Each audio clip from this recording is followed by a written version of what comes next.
Philippines ang strategic operasyon na magpapalakas sa Joint Force Capabilities Modern Defense Posture sa Sanda tahanan ng Pilipinas.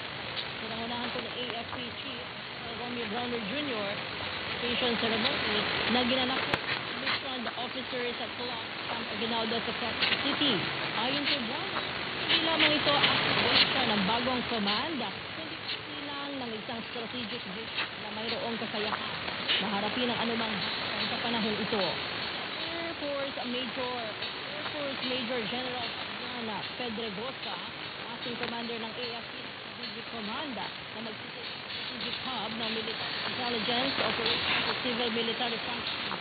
Nakatutok po ang AFP Strategic Command sa joint exercise engagement sa mga kaalyado partner ng mga bansa na suporta sa proactive deterrence mula sa reactive defense ng military.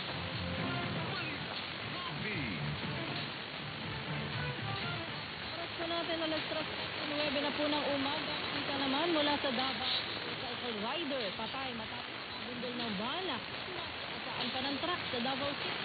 Ibalita mo yan sa ng Action Radio. Wow! Patay ang isang motorcycle sa bangga ng van at masigasaan pa ng truck.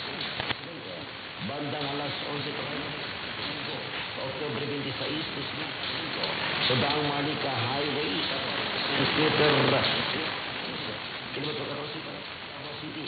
Kinilalam sa alias na Ray 7 anyos nagamot ko na kang Davao City.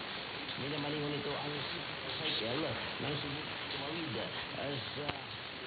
at mabundo na isang van namin ni alias Jim 6 anyos dahil sa impact sumilap po at ang rider ay napailalim sa isang truck namin naman yung Giri 5 anyos resident sa agad hindi ang user team Central 911 at ang biktima sa Southern Philippines Center o SPMC sakay ng panagkan ambulance ngunit hindi karang isang ay bala alauna 8 na madaling October 27 sabihan sa asa ang mga driver ng van habang napapatuloy ang investigation sa incident. Ito si June para sa DZ una sa Thank you, June. Nilinaw ng Palasyo kung bakit hindi kasama sa Pangulong Ferdinand Marcos Jr. trato sa ASEAN-Japan sa press briefing at Kuala Lumpur, Malaysia. Pinipalat press officer na walang larawan ng Pangulo dahil nasa extended meeting pa ito kasama ang officials. Pero kay Castro nakahapon